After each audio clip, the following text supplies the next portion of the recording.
In regards to exercise selection, you may have to tweak the exercises a bit that you select for your group classes based on what we talked about in the previous module, the small group training, using that list of default exercises. You are certainly not relegated to only using those as your choices.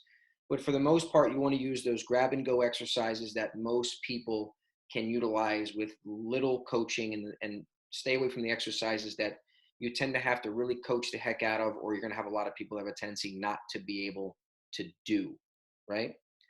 So also, I do not recommend barbell exercises. When I mean barbell, I mean the traditional horizontal usage of the barbell: bent over rows, deadlifts, hybrid deadlifts, barbell squats, overhead shoulder press, things like that.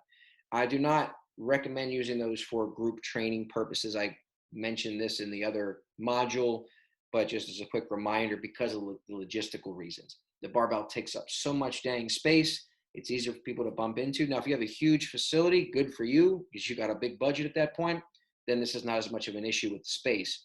Secondly, when you have one barbell as one station and you have 4 people working in that station, you may have 4 different strength levels.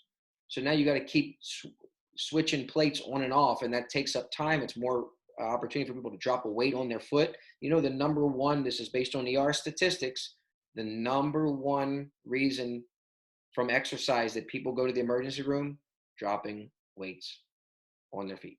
So we want to minimize the opportunity that your clients have for dropping weights on your feet. Because if it happens at your gym, yes, it's their fault, but you're always going to be associated with that. And it's kind of happened on, because it happened on your watch, it is kind of your fault as well. You are liable, right? And you don't even want to go down that route.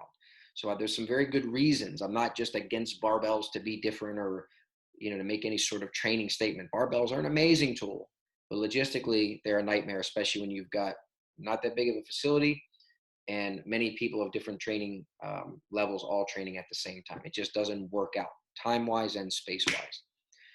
Now, that does not apply to angled barbell work. The barbell in the corner or in the landmine device or some landmine-like device. I'm all for those because they don't take up nearly as much space. So those are cool to do, and I'm all for those in group classes.